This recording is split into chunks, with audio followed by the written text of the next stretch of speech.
By the end of this video, you're going to know exactly how to set boundaries and say no without feeling guilty. Let's do it.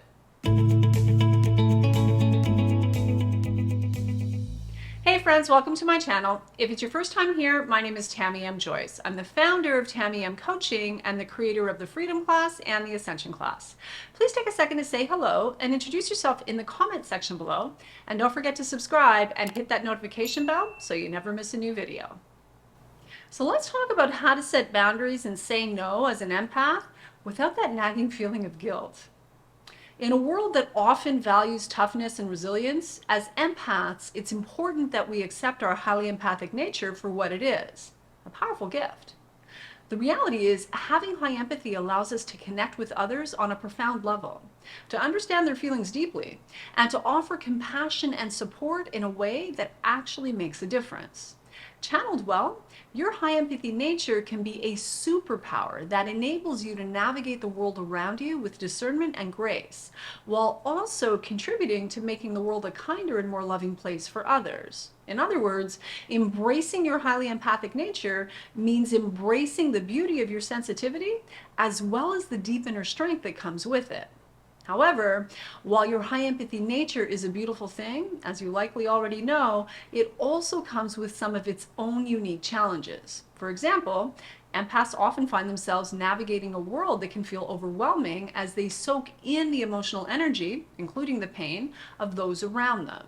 And for this reason, empaths can often feel drained and emotionally fatigued as they struggle to differentiate between their own feelings and those of the people whom they come in contact with. And this is particularly true if they're not taking good care of themselves. The constant bombardment of others' emotional chaos, drama, and strife can take a serious toll. What's worse is, empaths who still have unresolved codependency issues find that setting healthy limits and boundaries with the difficult people in their lives is not only uncomfortable, but also an anxiety-riddled and guilt-inducing experience. So, for empaths, saying no is often accompanied by a heavy burden of guilt. And this stems from our innate desire to please others and maintain harmonious and peaceful relationships. So for the empath, the primary shift is to begin to understand that setting boundaries and declining requests is a critical act of self-care and self-preservation. There's nothing to feel guilty about. You are allowed to take care of yourself. In fact, not only are you allowed, it is fully your responsibility, no matter who likes it or doesn't like it. But I get it. Easier said than done at first, for sure. Here's the thing. Resolving this guilt involves recognizing that self-care is not a selfish act, but rather a necessary one. We have to learn to prioritize our own well-being and protect our time, energy, and resources. Furthermore, learning how to say a firm and clear no without feeling guilty can be a radical act of personal empowerment.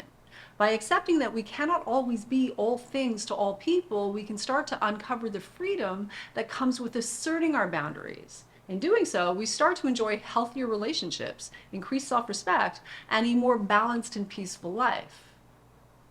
Something else that's important to understand is this. Your feeling guilty when advocating for yourself and your own well-being is not a sign of your kindness. Rather, it's a sign of your conditioning, as well as a symptom of your untreated codependency. That's right. You have healing and recovery work to do if you're a full-fledged adult and you have difficulty saying no to others, especially in your own best interest, without feeling guilty.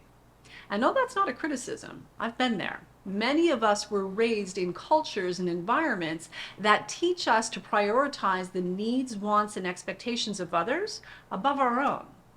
Consequently, we often carry a very unhealthy burden of guilt when we assert our own boundaries or choose to prioritize our own well-being. So it's important to recognize that true kindness involves a balance of compassion for others and ourselves, healthy self-compassion. Therefore, dropping the unnecessary guilt can lead to a healthier, more authentic kindness that benefits both ourselves and those around us. So again, establishing personal boundaries is a fundamental aspect of self-care and healthy relationships.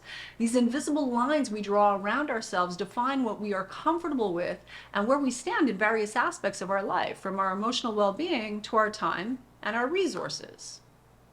When we take the time to clearly define our boundaries, we empower ourselves to communicate our needs and expectations effectively, ensuring that our interactions with others are respectful and mutually beneficial. Understanding our own limits and values enables us to maintain a sense of balance and self-respect, which contributes to a greater sense of well-being and healthier relationships with those around us. So how do we handle the inevitable pushback and resistance when we start setting boundaries?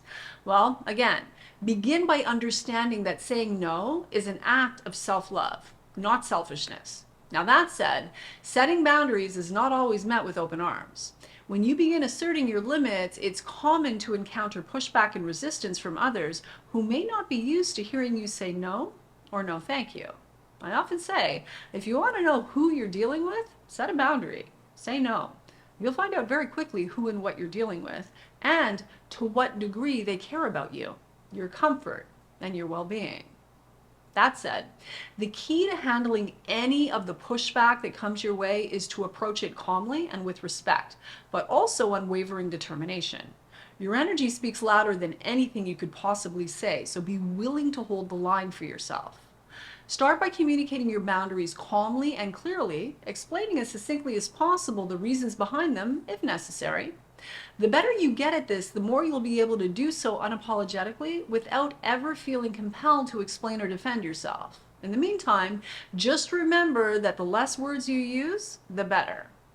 Also know that it's okay for others to have their feelings and opinions, and it's okay for those opinions and feelings to differ from yours. But it's equally important to stand firm when prioritizing your own comfort and well-being. Every time you waver, you lose credibility both with yourself and those you're setting limits and boundaries with. And it only becomes more difficult next time. So stand firm, and to the best of your ability, do not waver out of guilt or fear. And be prepared for resistance in advance. In so much as you're able, avoid over-explaining or getting defensive.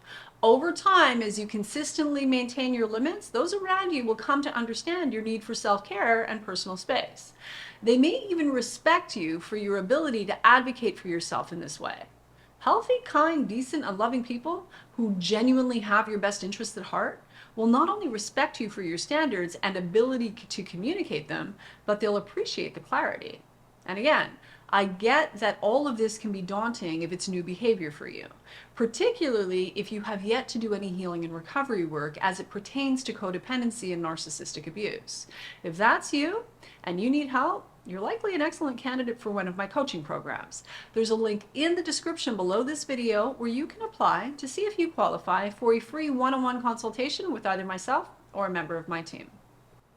So let's get into some practical strategies. To begin with, the boundary setting technique that I'm about to share with you is a very powerful and effective strategy for setting clear and healthy limits and boundaries, as well as communicating in a very clear, calm fashion exactly what it is that you want and need, or what you are or are not available for. In other words, what you are or are not willing to put up with. You'll want to practice using this technique a few times before you actually use it with any individual that you feel the need to set boundaries with. So do a practice run a few times beforehand when the stakes are low, when it doesn't really matter so much.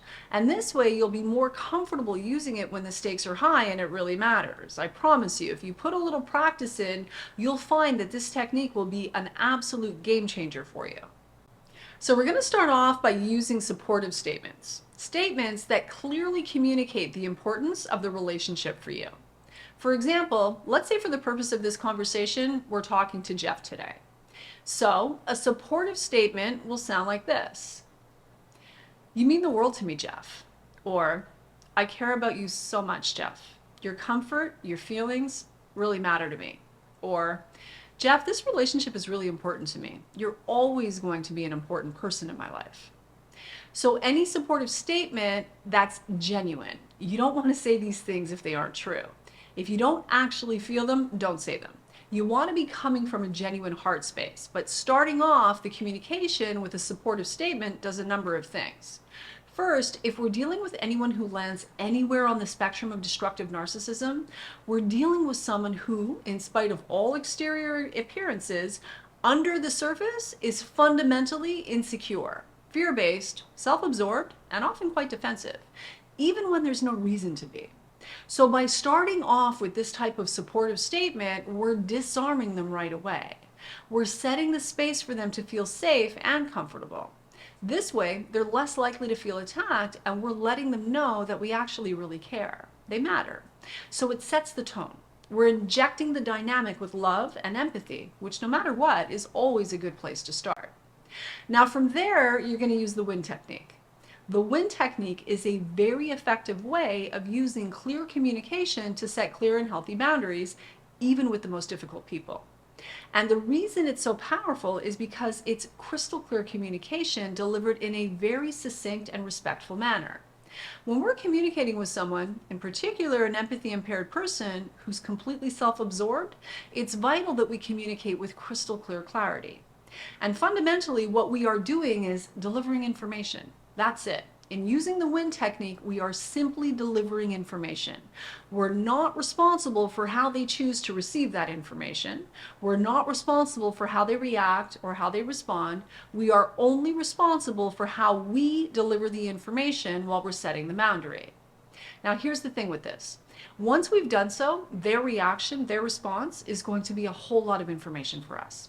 Their reaction or response is going to tell you everything you need to know about whether or not you're actually going to be able to make any headway with this person, whether or not you have any chance of even remotely healthy relating with them. So pay attention to their response. Now let's get to the win technique. It goes as such. When you, I feel, I need, or I need you to. And fill in the blanks as clearly and succinctly as possible. So here are a few examples. Jeff, you really matter to me. I love you so much. Your opinion means a lot to me. When you criticize me in front of others, I feel really hurt, rejected, and ashamed. I need you to stop doing that. And then silence. Not another word. That is crystal clear communication. Here's another example. Jeff, I really love you, and this relationship means a lot to me. When you don't call or show up when you say you will, I not only feel disappointed and hurt, I also feel emotionally unsafe in this relationship. I need you to either show up when you say you will, or call so I know what's happening. And silence. Another example, Jeff, this relationship really matters to me. Your feelings really matter to me. When you give me the silent treatment, I feel hurt and confused. I need you to communicate with me so I know what you're feeling and where I stand. And silence, not another word. These are just some examples that you can use. Fill in the blanks with what's appropriate for you given your situation. Come from a genuine and sincere heart space, speaking in the I language as much as possible without attacking anyone. Remember, you're delivering information when you're setting your boundaries. So you want to do your best to be succinct. The less words, the better. Crystal clear communication, breathe, and hold on to yourself. Deliver the information and then shut the hell up. Let the information land and then pay attention. That's right. Pay attention and tell yourself the truth about the reaction or the response you're on the receiving end of. Your job is to deliver the information calmly, clearly, and respectfully. How they react, how they respond is going to be a whole lot of information for you. And from there, you can decide how to best take care of yourself moving forward. And if you really want to send a clear message, attach a consequence to the boundary if it's not respected. But only do this if you're prepared to follow through. Otherwise, you lose credibility and won't be taken seriously moving forward. So that can sound like this. Jeff, I'm only going to say this once. When you show up at my home unexpectedly, I feel disrespected and intruded upon. I need you to call and arrange a time that works best for both of us before heading over. And to be clear, if you continue to show up and announce like this, you will no longer be welcome here. And silence, not another word. Now they may come back with something like, are you serious? And your reply is simply, dead serious. And silence. Now, certainly, if you've never communicated in this fashion before, it's going to be a little tricky at first. It's not easy. It's like developing muscle when you first go to the gym. It can be awkward, uncomfortable, even painful at first.